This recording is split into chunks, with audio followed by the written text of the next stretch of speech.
Well, AM Extra is digging deeper now into the skepticism behind the Olympic Games as they're being held in China. One of those skeptics is author and a professor at Pacific University, Dr. Jules Boykoff, and he joins us live now. Good morning. How are you this morning? Good morning. Pleasure to be with you. We all know, we've heard reports and stories about China's human rights record for years now. So how does it make this Olympics politically challenging? Well, the Olympics tend to bring out the best in athletes, as we just saw with Nathan Chen's performance. It also tends to bring out the worst in host cities and the International Olympic Committee, the nonprofit organization based in Switzerland that chooses who's going to host. And when the International Olympic Committee selected Beijing, they chose a host city that clashes mightily with the principles that are enshrined in the Olympic Charter around human dignity.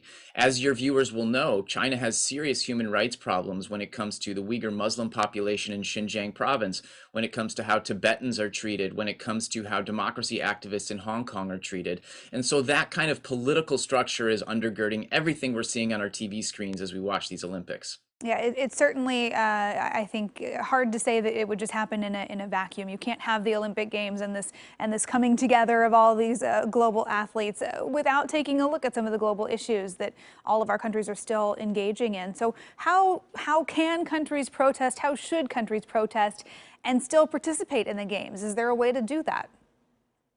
Well, Emily, it's been really interesting to see how countries have approached this. The Biden administration has opted for what they're calling a diplomatic boycott. So they are not sending diplomats to the Olympics in Beijing.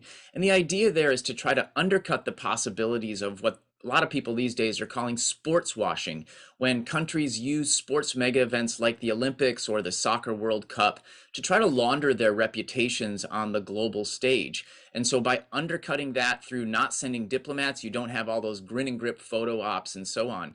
And it's been interesting to see how few countries have actually joined on the Biden administration's diplomatic boycott. And I think that signals a couple things. One is the rising power of China within the geopolitical system. There are just a lot of countries out there that do not want to cross China at this moment. And second, the waning influence of the United States right now in terms of the global system. And so there's a limited amount of things that countries can do to protest besides deciding not to send their athletes, which no countries have decided to do that are serious about the Olympics. And so there's a really limited possibilities, and that's what we're seeing right now in Beijing. What are the long-term repercussions of participating in the Olympics and just going along with the program? No protest at all. Yeah, that's interesting. I think a lot of folks have pointed to the fact that there's a real long-term problem with the Olympic Games.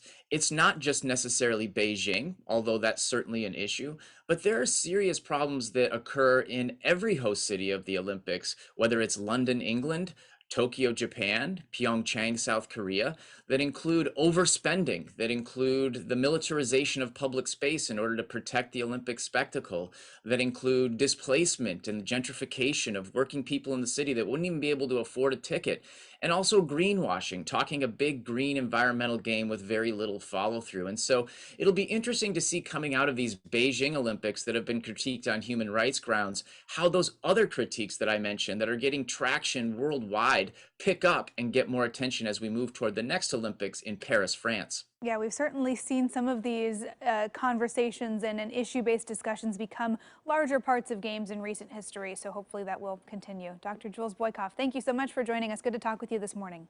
Thank you. And of course, we'll post this interview along with everything we discussed in the AM Extra section on coin.com.